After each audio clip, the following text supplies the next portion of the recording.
I wanted to ask you something. Go ahead. I don't think I could have spent 3 days in Tuwaymarat the way you spent so much time. What effect did it have on you? I mean, did you react? I mean, it's almost inconceivable to me that one could come away with that without being completely disoriented, even. Yeah, I lived with the Mauritanians in the Emirates for 4 years, and I just got used to their lifestyle because they take it wherever they are. Shaykh Khatri, when he was here, we brought one of the Mauritanian scholars here, and he lived here. In fact, I'll tell you a very humorous story about him just to let you know who he is. He visited a quote-unquote Sufi sheikh here, and the Sufi sheikh said to him, "Oh, it's so nice to see a fellow Sufi." And Shaykh Khatri said, "A'udhu billah." He said, "I'm not a Sufi." And then he said, "Are you a Wahhabi?" He said, "A'udhu billah." He said, "Well, then you're a Sufi." He said, "A'udhu billah." He said, "In my country, a Sufi is somebody that doesn't have even an atom's weight of the dunya in his heart." And he said, "I'm an old man in America. That's the biggest proof I still have dunya in my heart."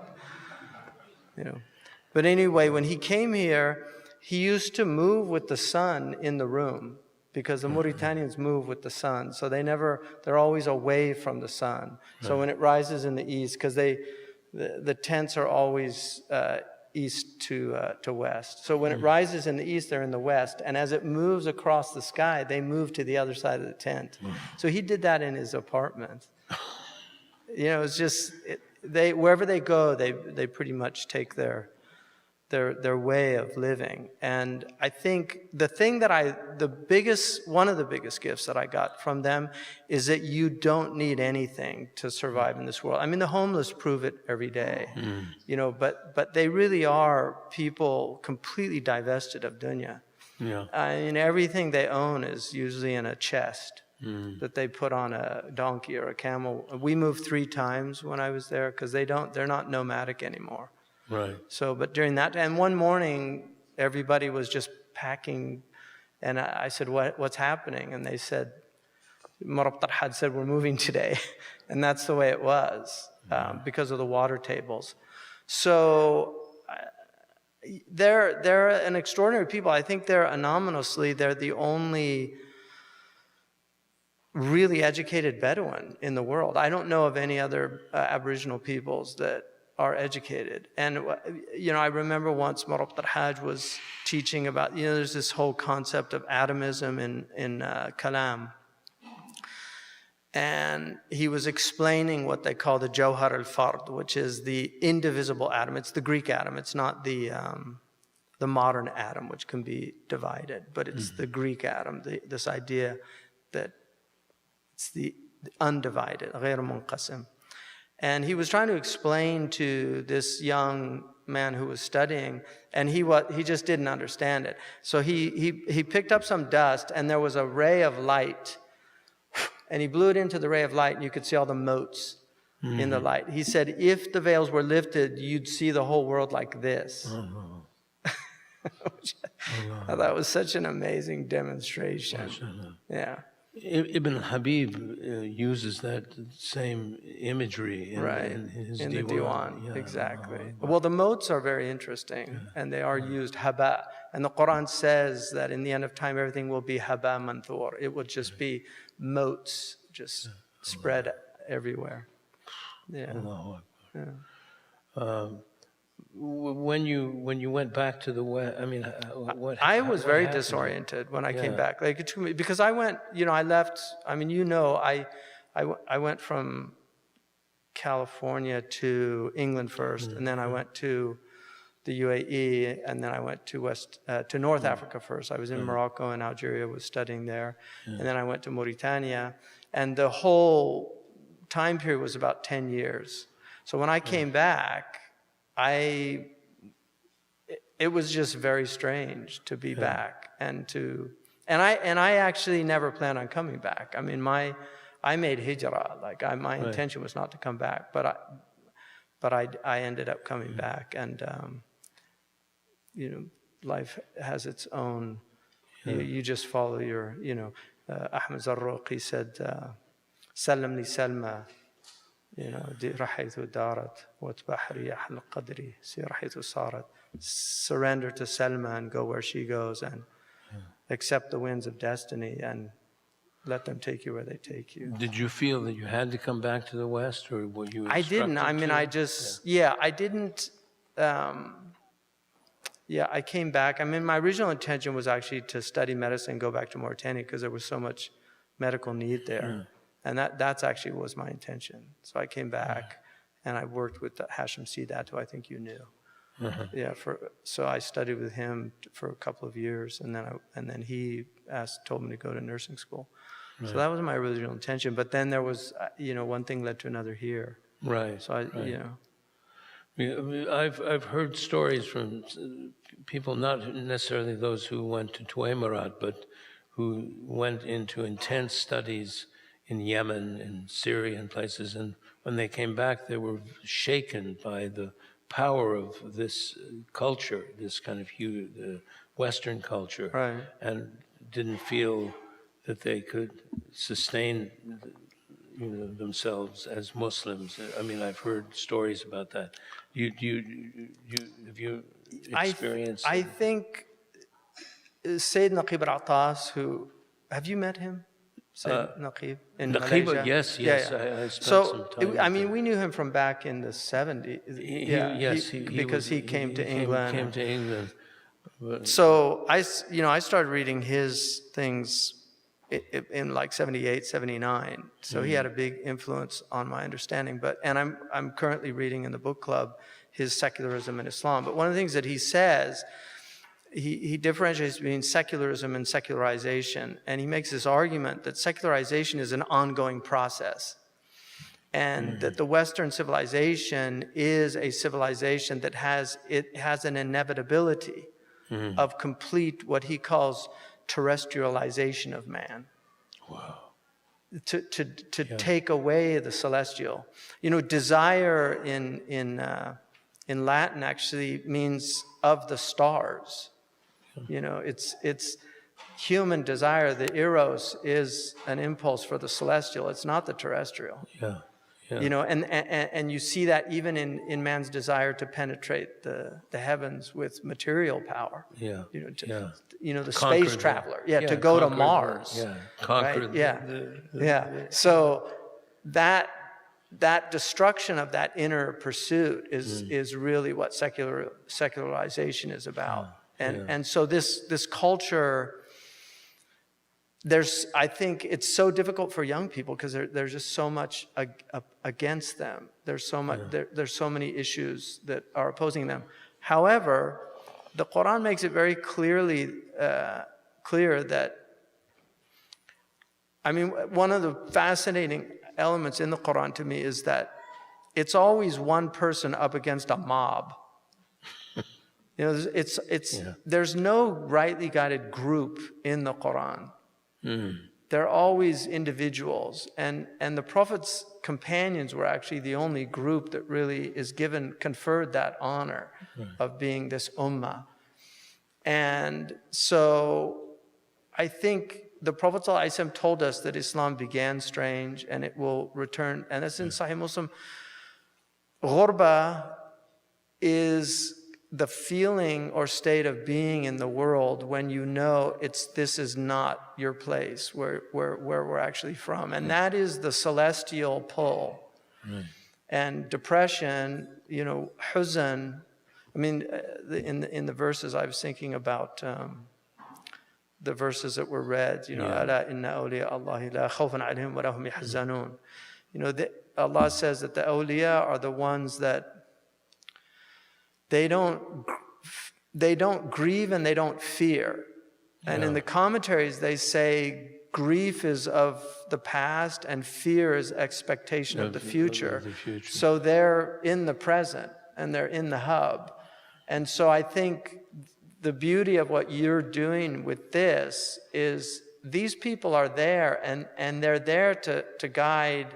They're living guides, because the prophetic legacy is always inherited. Yeah. And they're living guides. And that's what you see with them. They're in the hub. Yeah. They're there. Yeah. And they're not in that, what the Boethius called the wheel of fortune. They're not in that fear and hope and anxiety.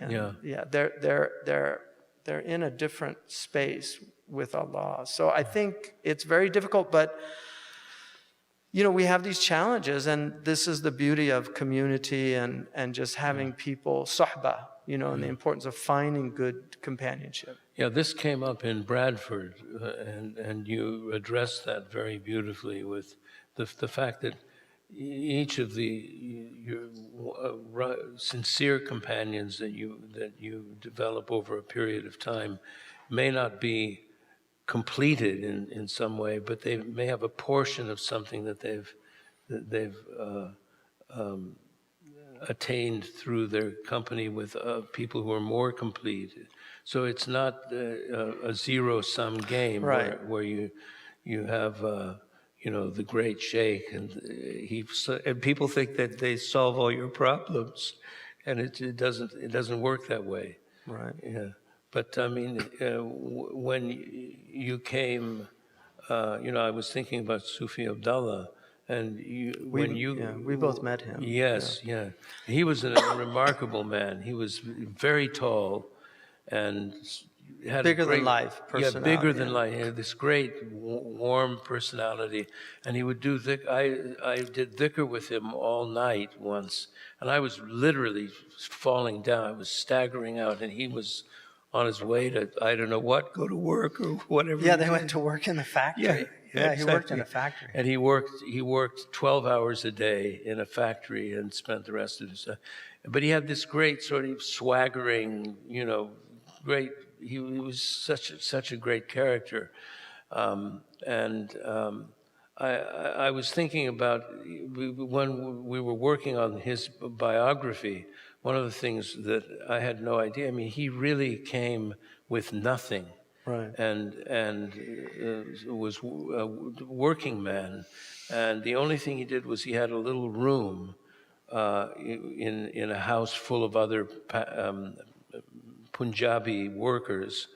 And he decided that they weren't interested. They didn't know the Qibla. They'd forgotten the prayer. They weren't doing anything. So he would just get up and do all the adhans, and he made his mosque the prayer, and he just kept doing that for year after year after year, and working 12 hours a day, and just doing that. And he left his family. He didn't see his son till his son was 7 years old. So the immense sacrifice he made, and I had no idea about that. I saw him when he was, the communities would come and they'd be having banners, the flags, the banners. And you mentioned in Bradford, he was always feeding people. Feeding constantly. And in fact, his sheikh assigned him to go every year on Hajj and feed people. Yeah. In Hajj. But I was thinking, when you came back and you started Zaytuna way back, it must have been a similar kind of experience. It must have been a bit lonely, because when we entered Islam, and it's interesting because I realized this right now, it's 50 years. It was my first Ramadan, MashaAllah. 50 years ago in Berkeley. But there was nothing. I mean, there were no books. I mean, there were the Luzak books, the Brill books. Well, the books, yeah. There was not much to read, and there were no real communities that you could sort of attach yourself to or learn from. So, I mean, it must have been very difficult. I think a lot of people here just had, there were, to be fair, there were Deobandi scholars here, but they were very isolated and kind of doing their own thing. Mm-hmm. And I think the majority community didn't know about it. So when I started talking about traditional Islam, and by traditional, following a madhab following one of the sound creeds of Islam, and then a belief in tasawwuf with the caveat, because I never promoted like turuq or any of those things, but a recognition that tasawwuf is a core part of the religion. Like this idea that it's not, that it's some innovation is a very modern concept. I mean, nobody in the history of Islam ever said that. The critics of tasawwuf are some of the biggest Sufis in the history of Islam. So, I mean, Imam al-Ghazali has a small, it's a really significant little risala that he wrote, which is called Al-Kashf wa Tabyin fi Ghurur al-Kharq Yajma'in, elucidating and illuminating the fact that all of humanity is deluded. And so he goes through each group and shows all their delusions. And then the last group he deals with are the Sufis. And when he gets to them, he says, وَمَا أَعْظَمَ غُرُورَهُم. And it's the only group he says that about. He said, these are the most deluded of all the groups. And then he talks about their thinking they've reached some haqa'iq. There's a great Zen story where this Zen master goes to this, Dr. Cleary told me this story, where he goes to this monastery, and they've all heard about this. And this is a place where supposedly they're all enlightened. So he goes in, and his lecture was just, there's no such thing as enlightenment. And they all leave except one. And he said, why are you sticking around? And he said, I've been here for years thinking I was enlightened. Now I'm wondering if it's just early senility setting in, And I think that, that lesson of just that the real people of tasawwuf are the furthest from claims. And that's why Shaykh Ibn al-Habib says in the Diwan, in shitta tathiran min ash-shirki wa da'wa. The claim, if you want to be free of any claims. So, and that's something we saw in people like Sifuldur al-Huwari. I mean, he was given idhan from Shaykh Ibn al-Habib, but he told me, he said, who am I to do this? So I think coming back was just seeing a kind of impoverished Islam. That's how I perceived it, that it was, because once you go into these works, even non-Muslims spend their whole life studying these people. I mean, literally, because they're so fascinating. They might not ever end up becoming Muslim, but they spend a lifetime reading their works